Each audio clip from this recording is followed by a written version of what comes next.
What up, YouTubers? I'm finally back. Getting back on my reviews and my predictions. Really just been focusing on fight Eddie and those guys. Just been really working hard on technique and I moved. So it was, no excuses. But I'm back. And we're gonna start off with UFC 164. It is Ben Henderson and Anthony Pettis is the main event. But let's go ahead and just start from the bottom and work our way up. So for our first fight, we have Eric Koch versus Dustin Poirier. Well, both these guys are fast-paced fighters, very sharp on the edges, good submission games, good striking ability, good durability, kind of on par. Some things like the submission game, I think Dustin Poirier is a little bit better than Eric Koch. Stand-up-wise, I think they're pretty even. Dustin Poirier winning this fight, and I think he's going to win this one by, I'm going to say submission second round. He's going to win it by submission second round. So then we have Ben Rothwell versus Brandon Vera. Brandon Vera,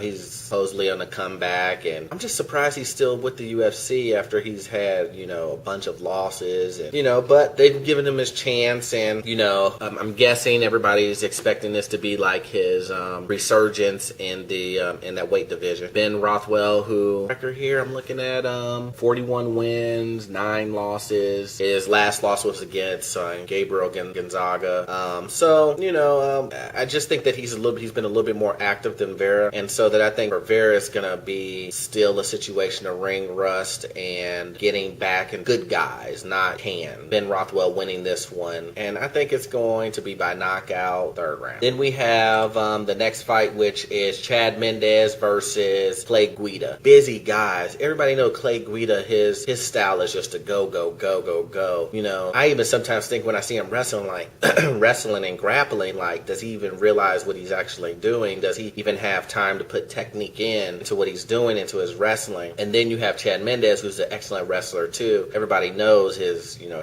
rocket double leg. These guys are great when it comes to scramble. I think it's just going to be scramble, scramble, scramble, scramble, scramble.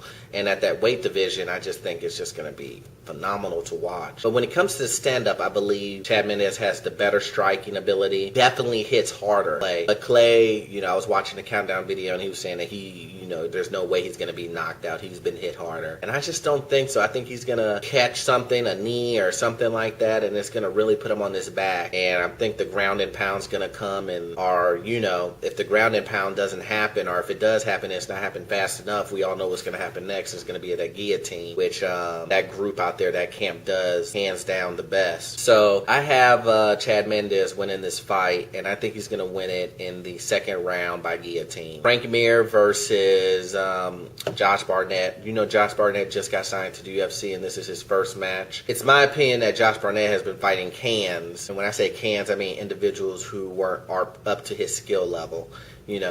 Guys that everyone knew he was going to beat. Up until when he fought Daniel Cormier, who is an excellent wrestler. But before that, he was just fighting guys on a wrestling circuit, Pride circuit, shows throughout the world. He was fighting guys.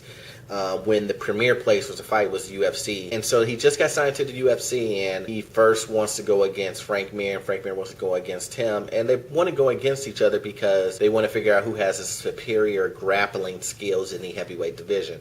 As Frank Mir has always been one of those guys who, in the heavyweight division, has been the best when it comes to mission game. A lot of people tend to forget about Josh Barnett and his catch wrestling and whatnot. And Frank Mir being on the more jiu-jitsu side, they tend to forget about Josh Barnett because he really hasn't fought guys that are just like wow, other than when he first started, when he went against Randy Couture and beat Randy Couture and won the heavyweight championship belt in the UFC. That was back in the day, and I think he was like 24, 25 when that happened. But ever since then, he went to go do wrestling and pro wrestling and some other stuff, and he was just long forgotten. And then when he got into Pride, he was fighting, decent guys, don't get me wrong, but he just pretty much picked them apart with his submission techniques and got him on the ground and ground and pounded, did his thing. Well, Frank Mir was fighting really Tim Sylvia, and the list goes on and on and on. And he was the guy to beat when it comes to submissions. Nobody really wanted to go there. He was going to leg lock you and do other things. And so that's what Josh Barnett is trying to go here.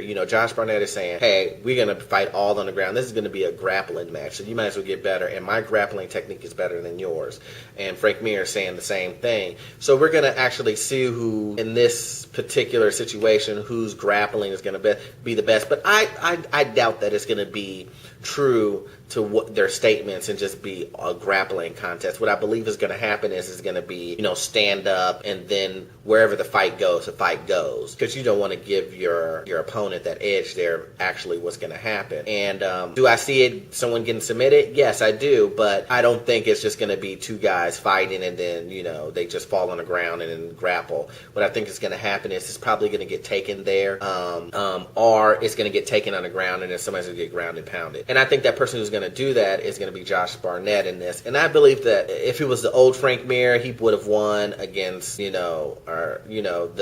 against younger Josh Barnett. But I just think that Frank Mir has gotten bigger. He's taken a lot of shots. He's just on the downside of his career. And Josh Barnett is having this resurgence, especially his confidence and everything has rose. He really hasn't felt defeat until he went against Daniel. And before then, he was just dominating guys with submission after submission after submission. So I'm going to say he's still going to be riding high on this wave, and I just think that he's going to be able to outstrike Mir, and then I think that once he gets on the ground, he's going to use his submission game to ground and pound and then possibly submit him. So I'm going to say possibly submit him. But my view is that this is going to be anticlimactic, guys. It's just going to turn out to be a decision.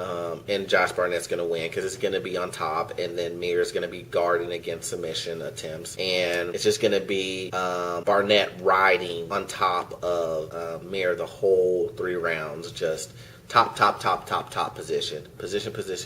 And I believe that's what's going to happen. So you got a unanimous decision. Then we have Ben Henderson versus Anthony Pettis. Obviously, this is their second time fighting. They fought back in WEC, and everybody remembers the Showtime kick jumping off the cage, blah, blah, blah. Hit him. So I think this is Ben Henderson's time for redemption. He's definitely going to be aware of those things. And I think that Pettis is going to try to make another highlight reel and try to do something weird and crazy with kicks and things of that nature to try to catch Ben Henderson. And I know Ben Henderson knows that that's probably what he's going to do too. I think Ben Henderson is going to take this fight a little bit more seriously this time around than he did last time, especially now there's a lot more on the line with the UFC belt. Not that the WEC belt wasn't, didn't mean anything, because at the time it probably meant just as much as the UFC belt to him. But previously fighting Pettis, probably going to be a little bit more cautious this time. Try to do things that limit his kicking and punching ability, which would be to take him onto the ground and do his thing on the ground. And we all know